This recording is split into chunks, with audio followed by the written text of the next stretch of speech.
کٹھن حالات میں اگر 3 کلمات آپ کو نہ بھولیں تو تمہارا رب تمہیں نہیں بھولے گا. حسبی اللہ و نعم الوکیل، حسبی اللہ و نعم الوکیل، یا حی یا قیوم برحمتک استغیث. استغفر اللہ، چھوٹا سا کلمہ ہے استغفر اللہ. جو یہ کہہ دیتا ہے اللہ سختیوں سے نکلنے کا راستہ بنا دیتے ہیں، ہر مشکل کو آسانی میں بدل دیتے ہیں، اور وہاں سے اللہ عطا کرتے ہیں جہاں انسان نے کبھی سوچا نہیں ہو.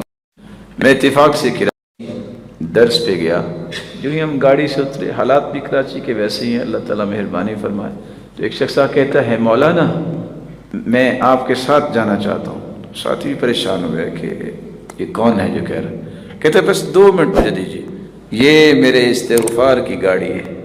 میں نے کہا میں سمجھا نہیں. کہا میں نے درس سنا تھا استغفار پہ، میں نے 25,000 جمع کیا تھا کہ کوئی کام کروں گا، جس کو میں نے دیا وہ لے کے بھاگ گیا. میں نے وضو کیا اور مسجد میں بیٹھ گیا، میں نے استغفار شروع کر دیا. میں نے 1000 مرتبہ استغفار کیا. اچانک سے ایک شخص آیا، کہتا تم کہاں تھے؟ میں تمہیں ڈھونڈ رہا تھا، بیٹھو میرے ساتھ. اور مجھے گاڑی پہ بٹھا کے لے گیا اور میرے نام کی گاڑی نکلوا کے کہتا ہے پیسے بعد میں دیتے رہنا. کہتا ہے 6 مہینے ہو گئے ہیں گاڑی میرے پاس ہے، مجھے یہ بھی پتہ نہیں وہ بندہ کون ہے. تو یہ میرے رب نے میرے استغفار کی مجھے گاڑی دی.